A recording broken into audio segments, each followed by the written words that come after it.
Dia ini termasuk orang yang telah melakukan perbuatan syirik, syirik yang nyata dan jelas dan paling atas. Jadi dia mengilahkan Prabowo itu seperti Allah. Ini udah tahap gitu. Jadi dia masuk kategori syirik.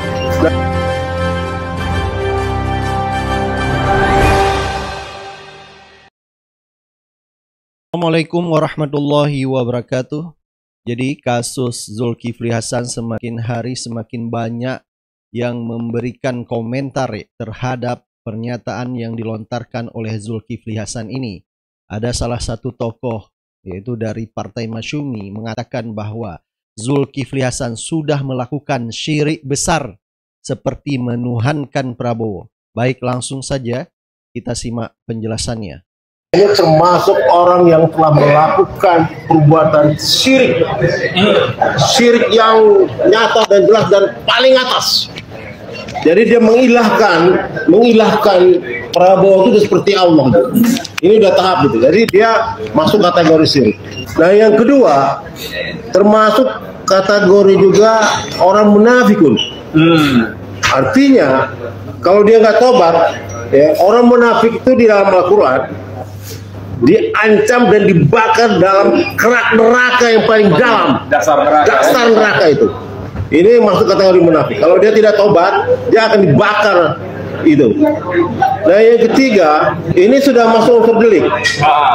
Artinya delik umum ini. Ini udah jelas tanpa aduan, kepolisian harus menindak. Ini gak main-main ini. Penyidik harus segera mengambil tindakan hukum terhadap dia. Ini jelas pelanggaran hukum dalam KUHP. Dia sudah melecehkan agama, ya, sudah jelas itu. Dan undang-undangnya sudah diatur ya. Orang yang melecehkan agama ini ancaman pidananya nggak main. 156A KUHP itu udah 6 tahun ya. 5 tahun ke atas. Kalau undang-undang PNP nomor 1 tahun 46 kena juga ini. Kena juga.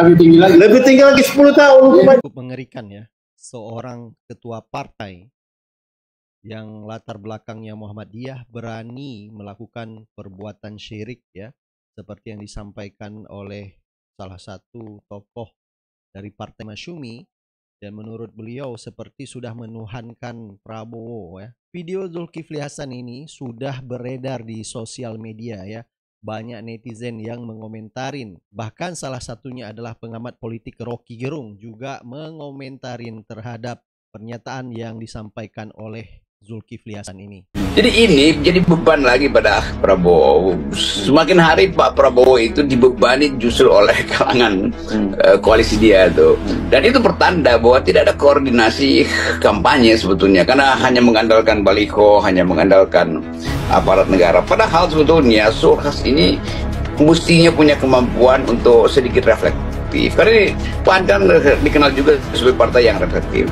Tetapi itu nggak mungkin terjadi karena akhirnya Zulkifli menjadi dangkal itu. Dan kedangkalan itu yang dianggap oleh netizen sebagai yaitu bagian sebetulnya dari persiapan tim 02 ini yang gagal untuk melihat isu apa sebenarnya yang relevan untuk diucapkan. Kan kalau Prabowo elektabilitas sudah tinggi dan itu versi macam-macam sudah tinggi, ngapain cari-cari perkara di wilayah-wilayah yang sensitif, terutama soal agama tuh. Walaupun memang mungkin ya dari awal kita tahu nggak ada niat Zulkifli untuk menghina karena orangnya juga beragama kan. Tetapi ini tahun politik dan ini hari-hari di mana orang saling mengintip tuh. Itu bahayanya kalau seorang tokoh itu dia sekedar merasa hebat, tapi kemampuan empati dia pada lingkungan itu nggak ada tuh. Jadi saya mulai membaca bahwa ada sebetulnya hal yang lebih berbahaya, yaitu kalau diungkit terus-menerus soal-soal yang menyangkut politik identitas. Lama-lama semua orang yang berupaya untuk sekedar menjadikan atau mengquote satu peristiwa yang terkait dengan situasi beragama lalu dibully dan akhirnya jadi perkara besar. Padahal ini demokrasi kita ingin tumbuhkan supaya kemampuan kita untuk berargumen tidak menyinggung hal-hal yang dari awal menjadi sensitif pada bangsa ini. Dari zaman Piagam Jakarta kan soal-soal begituan udah jadi semacam kesepakatan, jangan disinggung lah, mending dibiarkan itu tumbuh secara natural. Jadi kita berharap Zulkifli Hasan ini segera diproses hukum ya. Jangan hanya masyarakat biasa aja di saat melakukan penistaan agama langsung diproses hukum oleh pihak berwajib. Seperti yang terjadi kemarin kepada kasus Aulia Rahman. Dan kalau kita bandingkan, yaitu kasus Aulia Rahman dan Zulkifli Hasan ini, ya sama-sama menistakan agama lah. Ya bedanya dia, Zulkifli Hasan adalah pejabat negara, yaitu ketum partai. Tapi kalau ini tidak diproses hukum, maka negara semakin mundur. Ini membuktikan kepada masyarakat bahwa hukum di negara kita semakin bobrok ya. Jadi jangan karena semata-mata dia pejabat publik, jika dia menistakan agama, maka cukup hanya minta maaf. Dan ini sangat menyedihkan jika Zulkifli Hasan hanya meminta maaf saja dan mengklarifikasi apa yang dia sampaikan. Jadi kita berharap Zulkifli Hasan ini harus segera diproses hukum.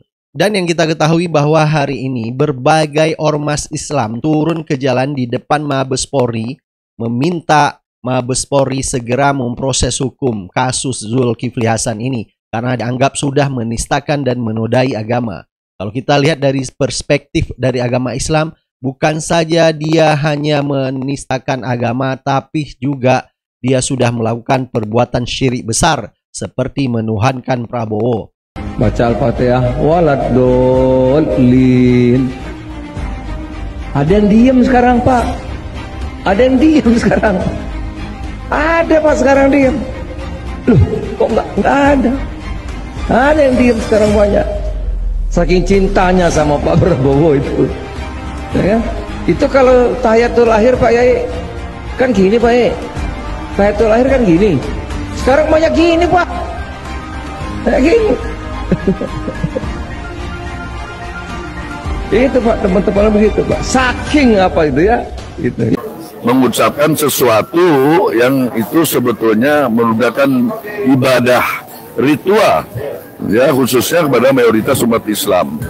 Itu ibadah sholat ya kan, yang itu kewajiban yang tadi saya jelaskan itu dikuatkan oleh perilaku Rasulullah, kemudian juga disanadkan oleh Imam Bukhari dan Muslim. Kemudian juga yang kedua, filosofi dari penunjukan satu jari itu adalah keesaan Allah. Jadi nggak main-main itu. Kalau dua itu nanti ditafsirkan Tuhannya dua itu, dan di Muslim tidak dua. Ya silakan aja kalau agama lain. Zulkifli Zulhas mengatakan karena demikian cintanya kepada Prabowo, kan konteksnya adalah tidak ada amin, diamnya amin, kemudian tasyahudnya dua jari, itu karena mereka saking cintanya kepada Prabowo. Komentar Prof dengan pernyataan itu. Begini, di dalam An-Nisa 59 kita itu ada tiga hal. Pertama, atiullah, ya. Ketaatan, taat, tunduk dan patuh itu hanya kepada Allah, itu mutlak. Yang kedua, atiur Rasul, ya, taat, tunduk dan patuh kepada perilaku Rasulullah dan hadis-hadis sunnah Rasul. Nah, ketika kita bicara ulil amri minkum, manusia, ya, penguasa yang model sehebat apapun, di situ di dalam tafsir Al-Quran tidak ada kalimat ati'u itu nggak ada. Jadi ya ayyuhalladzina amanu atiullah wa atiur rasul wa ulil amri minkum. Ini dalam ilmu tafsir berbeda. Artinya tidak mutlak. Nah, kalau beliau terus kemudian mengatakan saking cintanya kepada manusia, ya kan, yang namanya taruhlah sebut saja Pak Prabowo, kemudian dengan apa diamnya tadi tidak mengucapkan amin, kemudian dengan tahajud yang mestinya satu jari dua jari, artinya apa yang sudah dilakukan oleh Rasulullah kemudian dieliminir dengan kecintanya kepada manusia, ini udah salah besar. Salah besar ya. Salah besar. Ya, baik teori Al-Quran. Apalagi Prabowo itu belum ulil amri. Iya, ya. Jadi ini melanggarnya itu dua, melanggar teori An-Nisa 59 dan melanggar teori Stupenbau teoris yang disebutkan oleh Hans Kelsen. Wah, luar biasa. Iya, Stupenbau teori hukum murni. Teori jenjang. Teori jenjang. Iya kan?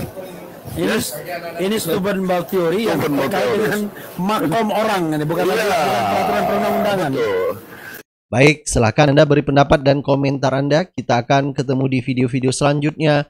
Assalamualaikum warahmatullahi wabarakatuh.